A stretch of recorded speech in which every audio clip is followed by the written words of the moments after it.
1,40,000 രൂപയുടെ ഒരു കണക്ക് പറഞ്ഞിട്ടുണ്ടായിരുന്നു. എന്റെ കയ്യിൽ നിന്ന് 1,00,000 രൂപയാണ് ഞാൻ കൊടുക്കാനും ഇല്ല, എനിക്ക് തരാനും ഇല്ല. 1,00,000 റുപ്യ കൊടുക്കാനും ഇല്ല തരാനും ഇല്ല അമ്മ. അതെന്ത് വർത്താനാണ്? ഷിയാസ് കരീമിന്റെ ശബ്ദ സന്ദേശം നമ്മൾ എല്ലാവരും കേട്ടതല്ലേ? അപ്പോ അനുമോൾക്ക് പൈസ കൊടുക്കാനുണ്ടെന്ന് പേരും പറഞ്ഞുകൊണ്ട് വീണ്ടും ആ ഒരു സ്ത്രീയുടെ കയ്യിൽ നിന്ന് പണം തട്ടിയിട്ടുണ്ടാ? എന്റെ പൊന്ന് ഷിയാസെ, കൂടെ നടക്കുന്ന ആളുകളോടെങ്കിലും കുറച്ച് സത്യം തുറന്ന് പറഞ്ഞുകൂടെ? അനുമോൾ ഇതാ നിരസിക്കുന്നു. പക്ഷെ ബിഗ് ബോസിനകത്തേക്ക് പോവാൻ വേണ്ടിയിട്ട് 1,00,000 അടുത്ത് എങ്ങനെ കടം വാങ്ങിയത് ഷിയാസിന്റെ കയ്യിൽ നിന്നാണെന്നുള്ളൊരു കാര്യമൊക്കെ അന്ന് പറഞ്ഞിരുന്നില്ലേ? ആ വീഡിയോ കുറച്ച് തെരഞ്ഞു കിട്ടിയില്ല, അല്ലെങ്കിൽ ഞാൻ അതിന് ഉൾപ്പെടുത്തിയേനെ. എന്തായാലും ഷിയാസ് പറഞ്ഞ ആ വാക്കും കൂടി ഒന്ന് നമ്മൾ കേൾക്കേണ്ടതായിട്ടുണ്ട്. അനുമോൾ എന്തോ പറയുന്നുണ്ട് കേട്ടോ. ഈ കൊച്ചു കേരളത്തിൽ എന്തൊക്കെയാ നടക്കുന്നേ അറിഞ്ഞായിരുന്നോ? എന്ത് എന്തോ അനുമോൾക്ക് ഒരു 1,40,000 രൂപ. അനുമോൾക്ക് 1,40,000 രൂപ കൊടുക്കാനുണ്ട്. പക്ഷെ അനുമോള് നിരസിക്കുന്നടേ. എമ്മാതിരി നുണയാണ് എന്റെ ഷിയാസ് കരീമേ നീ പറഞ്ഞിട്ടുള്ളത്. ഷിയാസ് കരീമിനെ സപ്പോർട്ട് ചെയ്യാൻ വേണ്ടിയിട്ട് മെൻസ് അസോസിയേഷനൊക്കെ രംഗത്ത് വന്നിട്ടുണ്ട് കേട്ടോ. അവർ കുറെ നഗ്ന സത്യങ്ങളൊക്കെ തുറന്നു പറയുന്നുണ്ട്. എന്റെ പൊന്ന് രാഹുൽ ഈശ്വറെ, നിങ്ങളുള്ള വില കളയരുത്. നിങ്ങൾ വെയിറ്റ് ചെയ്തതിന് ശേഷം മാത്രം ഇത്തരം കഥകളിലേക്ക് ഇറങ്ങാൻ നല്ലത് കേട്ടോ. ഉള്ള വിലയുണ്ടല്ലോ അത് എന്തിനാ വെറുതെ കൊണ്ടേ കളയുന്നേ? ഇപ്പോ മെൻസ് അസോസിയേഷന്റെ മെയിൻ ആളുണ്ടല്ലോ, ഇതിന്റെ ഫൗണ്ടറൊക്കെ ആയിട്ടുള്ള ഒരു മനുഷ്യൻ, അയാൾ ആ KSRTC ജാക്കി വിഷയത്തിൽ കാണിച്ച കഥ എല്ലാവർക്കും അറിയുന്നല്ലേ. അയാൾക്ക് മാലയിട്ട് സ്വീകരിച്ച് അധികം വൈകാതെ തന്നെ വീണ്ടും ഒരു ജാക്കി കേസിൽ ആള് ജയിലിൽ പോയതല്ലേ. എന്താണ് ഞാൻ പറയുന്നില്ല, അനുമോള് പറയണ കേൾക്കാം. ഇക്കയുടെ കല്യാണമായ സമയത്ത് ഇക്കയ്ക്ക് ഞാൻ 1,00,000 രൂപ കടം കൊടുത്തിട്ടുണ്ടായിരുന്നു. അത് ഇക്ക പിറ്റേ മാസം എനിക്ക് ഇട്ട് തരുകയും ചെയ്തു. അത് ഞാൻ അറിയാലോ, നമുക്ക് അറിയാവുന്ന നമുക്ക് അത്ര വിശ്വാസമുള്ള ഒരാളാണെങ്കിൽ നമ്മൾ അങ്ങനെ കൊടുക്കാറുണ്ട്. അത് ആർക്കാണെങ്കിലും കൊടുക്കുമല്ലോ. അതെ, നമ്മൾ അത്ര വിശ്വാസമുള്ള ആളുകളാണെന്നുണ്ടെങ്കിൽ നമ്മൾ സാമ്പത്തികമായിട്ട് സഹായിക്കുകയും, പക്ഷെ ഒരു മാസത്തിനുള്ളിൽ തിരിച്ചു കിട്ടിയെന്ന് പറയുന്നത്. പക്ഷെ ഇയാളും ആ സ്ത്രീയും തമ്മിലുള്ള ഒരു ബന്ധം നടക്കുന്നത് അദ്ദേഹത്തിന്റെ കൂട്ടുകാരനായിട്ടുള്ള ബൈജു ചേട്ടായി തന്നെ പറഞ്ഞിട്ടുള്ളത് ഈ വിവാഹത്തിനൊക്കെ മുൻപാണെന്നുള്ളതാണ്. എനിക്ക് എന്റെ ഭാര്യയും വേണം നിന്നെയും വേണം എന്ന് പറഞ്ഞ സന്ദേശം അപ്പൊ എന്തായാലും കല്യാണം കഴിഞ്ഞതിന് ശേഷം ഉണ്ടായതാവും അല്ലേ.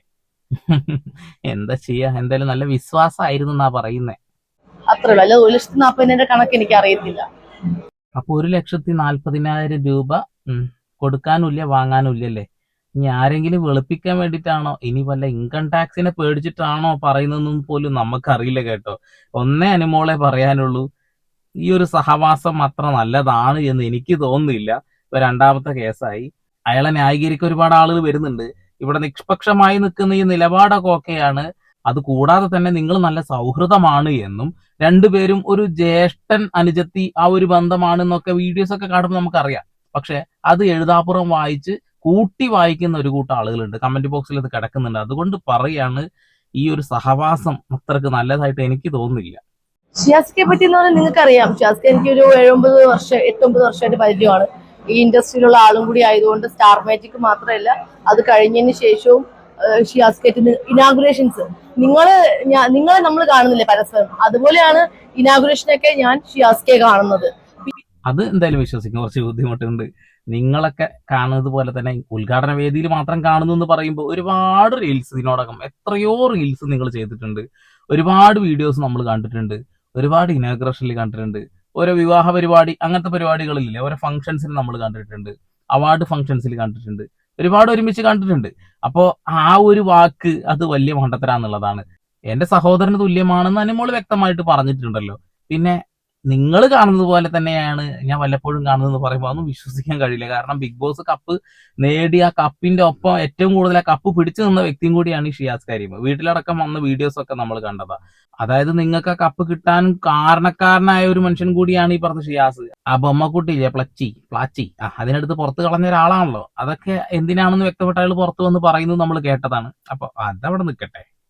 പിന്നെ എന്തെങ്കിലും പ്രോഗ്രാമും കാര്യങ്ങളും വരുമ്പോഴാണ് ഞാൻ ഷിയാസ്കയെ കാണുന്നത്. അല്ലാണ്ട് ഷിയാസ്കയുടെ പേഴ്സണൽ കാര്യങ്ങൾ, ഷിയാസ്ക എവിടെ പോകുന്നു, ആരെ കോൾ ചെയ്യുന്നു, പിന്നെ ആരൊക്കെയാണ് ഫ്രണ്ട്സ്, പേഴ്സണൽ കാര്യങ്ങൾ ഞാൻ ഒന്നത്തെ കാര്യം ചോദിക്കാറില്ലേ. ഞാൻ എന്റെ പേഴ്സണൽ കാര്യങ്ങളൊക്കെ പറയണം. ഞാൻ പറഞ്ഞിട്ടുണ്ട്, എന്റെ എന്തെങ്കിലും വിഷമൊക്കെ വരുമ്പോൾ ഞാൻ ഇക്കെടുത്ത് പറയാറുണ്ട്.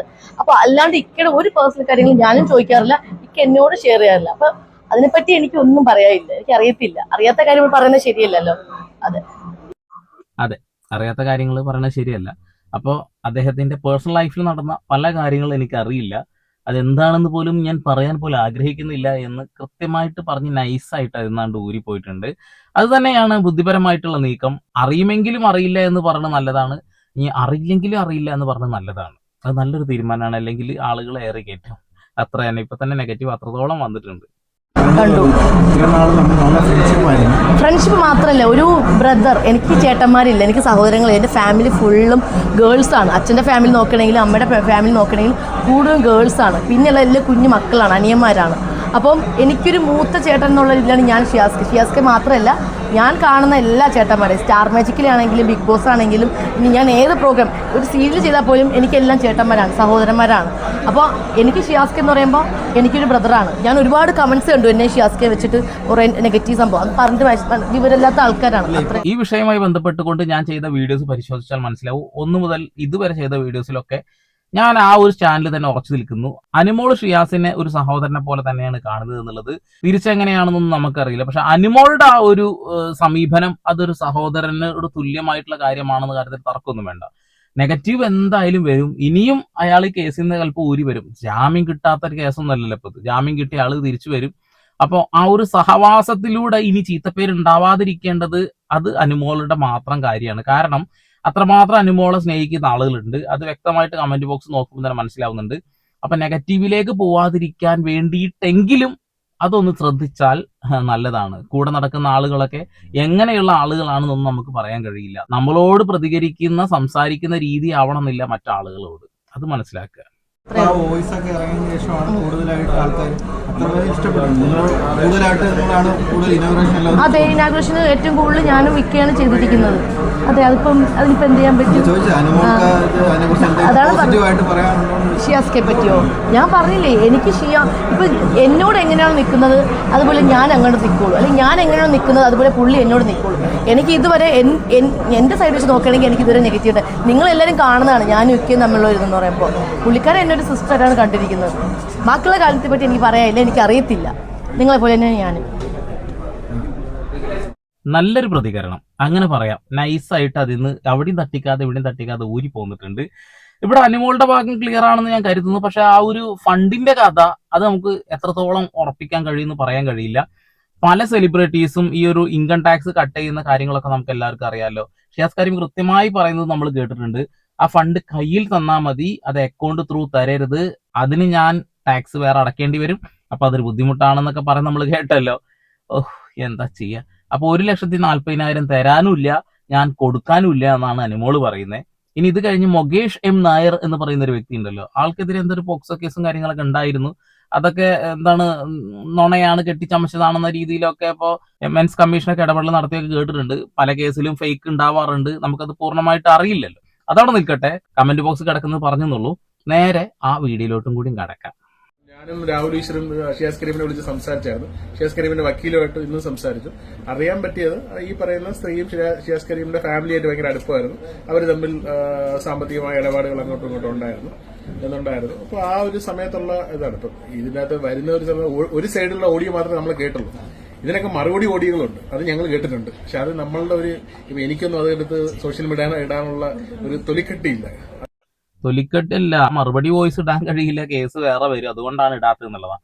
ആ ഒരു മറുപടി വോയിസിൽ വളരെ മോശപ്പെട്ട രീതിയിലുള്ള അല്ലെങ്കിൽ വളരെ സൗഹൃദപരമായിട്ടുള്ള അല്ലെങ്കിൽ വളരെ സ്നേഹപരമായിട്ടുള്ള കാര്യമാണെന്ന് തന്നെ കൂട്ടിക്കോ. ഇവിടെ എന്തുകൊണ്ടാണ് ഷിയാസ് കരീമിനെ ആളുകൾ മോശക്കാരൻ എന്ന് പറയുന്നത്? അമ്മയുടെ പ്രായമുള്ള ഒരു സ്ത്രീയാണ് ആ സ്ത്രീ എന്നും എനിക്ക് അവരെ ആ രീതിയിൽ കാണേണ്ട ആവശ്യമില്ല എന്നും അതുകൂടാതെ എനിക്ക് ഭാര്യയും മക്കളും ഉണ്ട് എന്ന് പറഞ്ഞ ആ ഒരു വാദം അതവിടെ നിലനിൽക്കുന്നത് കൊണ്ടാണ്. അത് കഴിഞ്ഞ് ഉടനെ വരുന്ന ശബ്ദ സന്ദേശങ്ങളിൽ ആ സ്ത്രീയുടെ ഭാഗത്തു നിന്നുള്ള ശബ്ദ സന്ദേശങ്ങൾ ഇതിനെ സാധൂകരിക്കുന്ന, ഇതിനെ സപ്പോർട്ട് ചെയ്യുന്ന രീതിയിലുള്ളത് ആണെങ്കിൽ പോലും അയാൾ പറഞ്ഞ വാദം അവിടെ നിലനിൽക്കുന്നത് കൊണ്ട് തന്നെയാണ് ആളുകൾ അദ്ദേഹത്തിനെ സപ്പോർട്ട് ചെയ്യാത്തത്. അല്ലെങ്കിൽ ആളുകൾ ഇത് ഇങ്ങനെ ചർച്ച ചെയ്യില്ല എന്നുള്ളതാണ്.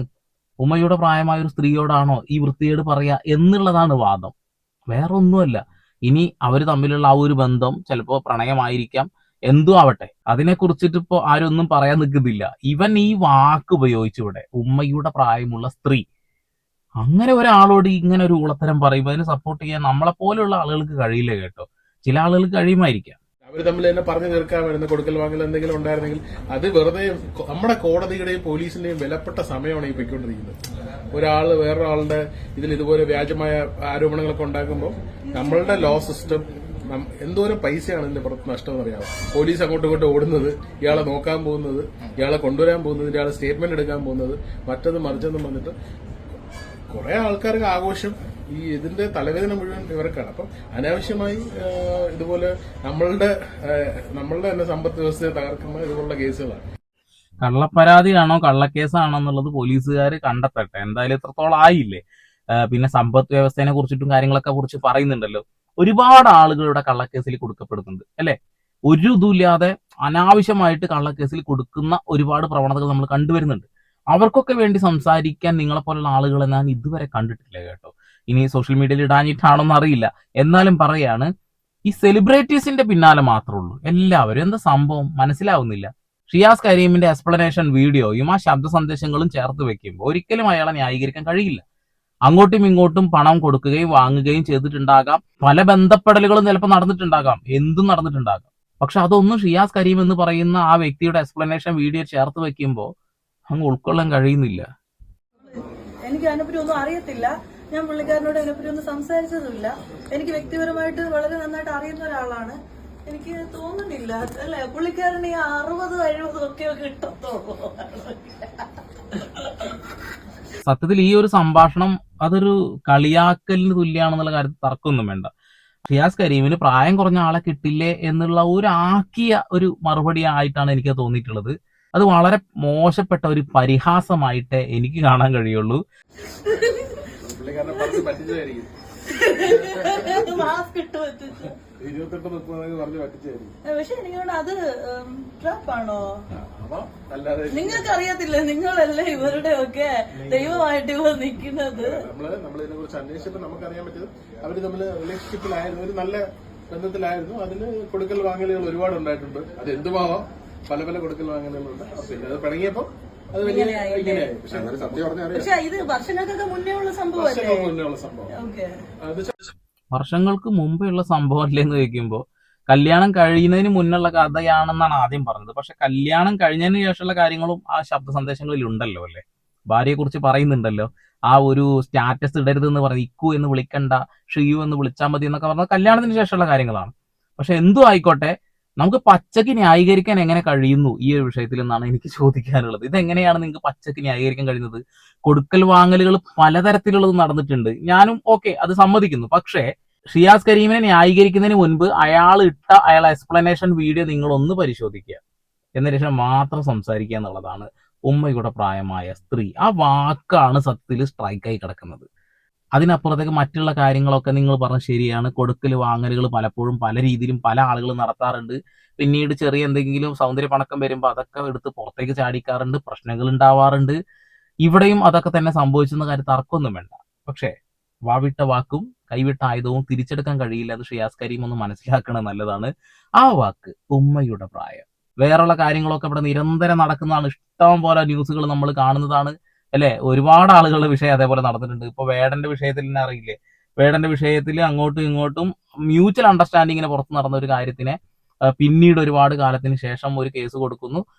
കോടതി തന്നെ ചോദിക്കുന്നു, ഒരു വട്ടം പീഡിപ്പിച്ചു എങ്കിലും അത് പരാതിപ്പെടുക, പിന്നെ ഒരുപാട് തവണ പീഡിപ്പിച്ചു എന്ന് പറയുമ്പോൾ അതിനെ ഏത് രീതിയിൽ കാണുന്നു എന്നൊക്കെയാണ് കോടതി ചോദിക്കുന്നത്. എനിക്കത് ചോദിക്കാനുള്ളത്, ഇതിനെ നമ്മൾ ഏത് രീതിയിൽ കാണണം? നിങ്ങളുടെ അഭിപ്രായം രേഖപ്പെടുത്തുക. വീണ്ടും പുതിയ വാർത്താവിശേഷങ്ങളുമായി സന്ദീപ് ഇടപ്പാൾ സൈനിങ് ഓഫ്.